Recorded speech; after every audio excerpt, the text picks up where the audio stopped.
Assalamualaikum warahmatullahi wabarakatuh. Halo teman-teman guru semua, berjumpa kembali dengan Nia di channel Nia Bisa. Pada video ini kita akan belajar bersama terkait kompetensi pedagogik untuk guru matematika. Selamat belajar, tetap semangat dan jangan putus asa.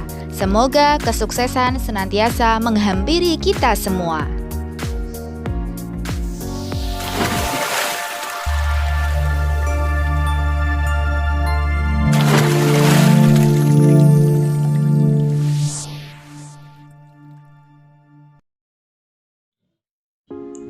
Soal nomor 1. Dengan mencermati silabus, seorang guru akan merancang pelaksanaan pembelajaran atau RPP. Sebagaimana yang tertuang dalam Permendikbud RI nomor 22 tahun 2016, rencana pelaksanaan pembelajaran atau RPP mencakup sekurang-kurangnya A. Kompetensi inti, kompetensi dasar, tujuan pembelajaran, materi ajar, model pembelajaran, metode pembelajaran, strategi pembelajaran, dan penilaian hasil belajar. B. Identitas sekolah, identitas mata pelajaran, tujuan pembelajaran, materi ajar, media, sumber belajar, langkah pembelajaran, dan penilaian hasil belajar. C. Identitas mata pelajaran, standar kompetensi, kompetensi dasar, materi ajar, model pembelajaran, metode pengajaran, sumber belajar, penilaian hasil belajar, dan bobot penilaian hasil belajar. D. Identitas mata pelajaran, tujuan pembelajaran, materi ajar, model pembelajaran, media, sumber belajar, langkah pembelajaran, dan penilaian hasil belajar. E. Standar kompetensi, kompetensi dasar, metode pengajaran, media pembelajaran, sumber belajar, langkah pembelajaran, tes hasil belajar, dan kunci jawaban tes. Dan jawaban yang benar yaitu B. Identitas sekolah, identitas mata pelajaran, tujuan pembelajaran, materi ajar, media, sumber belajar, langkah pembelajaran, dan penilaian hasil belajar.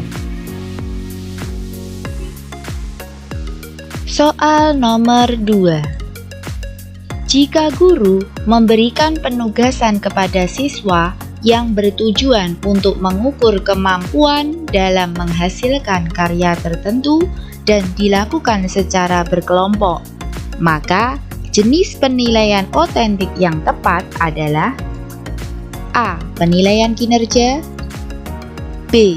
Penilaian diri, C. Penilaian portofolio, D. Penilaian proyek, E. Penilaian jurnal. Jawaban yang benar yaitu D. Penilaian proyek. Soal nomor 3. Seorang guru merancang evaluasi dengan mendasarkan pada indikator dan tujuan pembelajaran yang sudah ditentukan di RPP. Evaluasi tersebut dimaksudkan untuk menentukan hasil dan kemajuan belajar siswa. Maka, jenis evaluasi yang tepat dipilih oleh guru adalah A. Evaluasi penempatan, B. Evaluasi formatif, C. Evaluasi sumatif, D. Evaluasi selektif, E. Evaluasi diagnostik. Jawaban yang tepat yaitu C. Evaluasi sumatif. Soal nomor 4. Sebagian siswa mengalami kesulitan menjawab soal tes pilihan ganda yang disusun oleh guru. Hal tersebut disebabkan materi dalam soal sebagian belum dipelajari oleh siswa. Karena materi tersebut seharusnya diberikan pada pertemuan berikutnya. Hal yang seharusnya dilakukan guru dalam menyusun soal tes pilihan ganda pada aspek materi yaitu: A.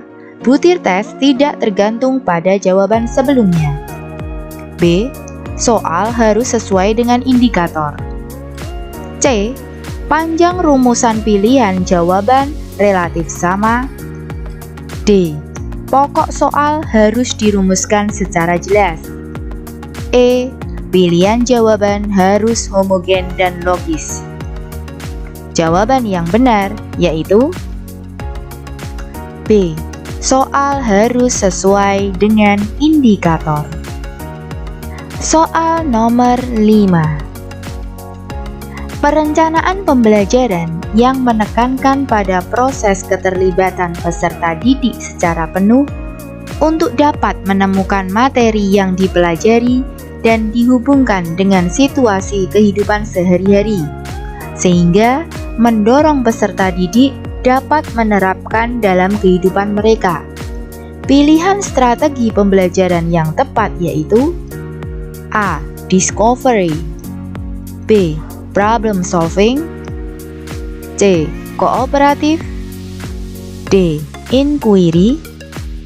E. Kontekstual. Jawaban yang tepat yaitu E.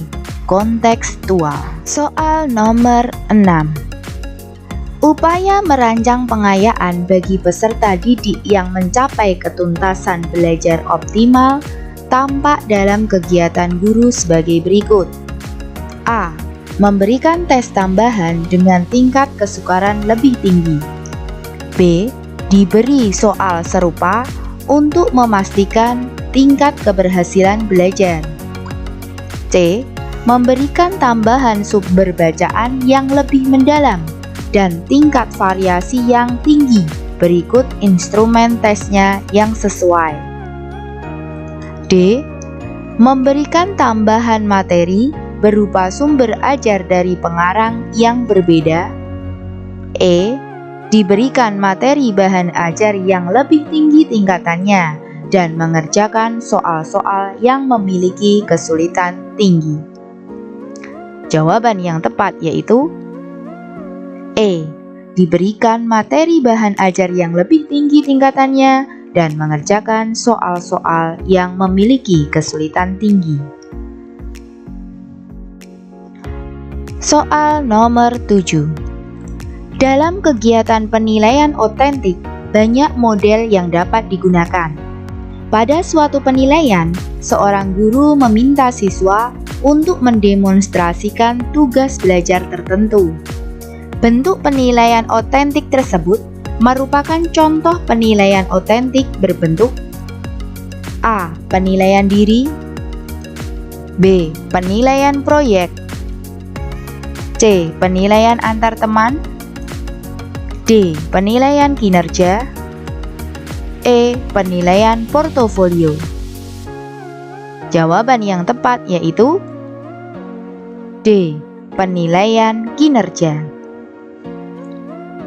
Soal nomor 8. Seorang guru senior mengajar siswanya dengan metode diskusi dan menggunakan media gambar yang sudah berlangsung dari tahun ke tahun. Pada awal semester baru, siswa di kelas tersebut diketahui 70% memiliki preferensi belajar kinestetik, sehingga mereka tidak fokus saat pembelajaran dan diskusi berlangsung. Siswa lebih senang jika mengerjakan tugas yang diberikan oleh guru. Dari kasus tersebut, strategi pembelajaran yang paling tepat dipilih guru adalah A. Inquiry. B. Project-based learning. C. Kooperatif. D. Kontekstual. E. Discovery. Jawaban yang tepat yaitu B. Project-based learning. Soal nomor 9. Seorang guru mengajukan pertanyaan kepada siswa dengan tujuan agar siswa tersebut mengingat kembali materi pelajaran yang sudah dipelajari sebelumnya. Hal tersebut termasuk kegiatan A. Memberikan bimbingan. B. B. Membuat kaitan. C. Meningkatkan motivasi. D. Memberikan acuan. E. Melaksanakan tes awal. Jawaban yang tepat yaitu B. Membuat kaitan. Soal nomor 10. Model pembelajaran yang mempunyai keunggulan antara lain berpikir dan bertindak kreatif, memecahkan masalah yang dihadapi secara realistis, merangsang perkembangan kemajuan berpikir siswa untuk menyelesaikan masalah yang dihadapi dengan tepat adalah A. Problem solving, B. Kontekstual, C. Role playing, D. Inquiry, E. Picture and picture. Jawaban yang tepat yaitu A. Problem solving. Soal nomor 11. Seorang guru menjumpai kelas yang motivasi dan prestasi belajar siswanya rendah. Hal utama yang menyebabkan motivasi dan prestasi belajar rendah karena A. Siswa pasif dalam belajar dan lebih senang bermain. B. Suasana kelas kurang kondusif karena tidak tersedia sarana belajar yang lengkap. C. Siswa tidak mendapat bimbingan belajar dari orang tua. D. Siswa cenderung lebih suka belajar dalam kelompok. E. Pembelajaran kurang menghargai perbedaan individu. Jawaban yang tepat yaitu E. Pembelajaran kurang menghargai perbedaan individu. Soal nomor 12. Menerapkan berbagai pendekatan, strategi, metode dan teknik pembelajaran yang mendidik secara kreatif dengan mengintegrasikan teknologi merupakan kompetensi inti pedagogik pada aspek A. Penyelenggaraan pembelajaran yang mendidik, B. Penguasaan pada teori belajar dan prinsip-prinsip pembelajaran, C. Pengembangan kurikulum, D. Berkomunikasi pada peserta didik, E. Penguasaan terhadap karakteristik peserta didik. Jawaban yang tepat yaitu B. Penguasaan pada teori belajar dan prinsip-prinsip pembelajaran. Soal nomor 13. Teori ini memandang belajar sebagai hasil dari pembentukan hubungan antara rangsangan dari luar atau stimulus dan balasan dari siswa respons yang dapat diamati. Semakin sering hubungan bond antara rangsangan dan balasan yang terjadi, maka akan semakin kuatlah hubungan keduanya. Law of exercise. Teori belajar yang dimaksud adalah A. Cybernetic, B. Konstruktivisme, C. Humanistik, D. Behaviorisme, E. Kognitif. Jawaban yang tepat yaitu B. Konstruktivisme. Soal nomor 14. Dalam mempersiapkan pembelajaran, seorang guru akan selalu bertemu dengan istilah silabus dan RPP. Silabus dan RPP sama-sama sebagai rencana proses pembelajaran. Perbedaannya adalah sebagai berikut. A. RPP dan silabus, keduanya disusun oleh setiap satuan pendidikan. B. RPP dibuat oleh setiap guru, sedangkan silabus dibuat oleh tim guru. C. Dalam silabus dijelaskan metode, media pembelajaran, sumber belajar, langkah-langkah pembelajaran, evaluasi secara rinci. D. Silabus bersumber dari standar isi dan standar lulusan, sedangkan RPP bersumber dari standar kompetensi lulusan. E. Silabus berisi kompetensi dasar, sedangkan RPP mengarahkan kegiatan belajar untuk mencapai kompetensi dasar? Jawaban yang tepat yaitu E. Silabus berisi kompetensi dasar, sedangkan RPP mengarahkan kegiatan belajar untuk mencapai kompetensi dasar. Soal nomor 15. Setiap akhir evaluasi, dimungkinkan ada siswa yang prestasi belajarnya belum memenuhi ketuntasan, sehingga guru perlu melakukan remedi. Dasar rancangan program remedi bagi siswa yang capaian prestasinya di bawah ketuntasan belajar yaitu A. Tujuan pengajaran remedial adalah sama dengan tes diagnostik. B. Sasaran terpenting pengajaran remedial adalah peningkatan kecerdasan siswa. C. Agar prestasi sekolah menjadi meningkat. D. Proses pengajaran remedial pada dasarnya adalah proses belajar mengajar biasa. E. Strategi yang dipilih hanya berbentuk tes ulang. Jawaban yang benar yaitu B. Sasaran terpenting pengajaran remedial adalah peningkatan kecerdasan siswa.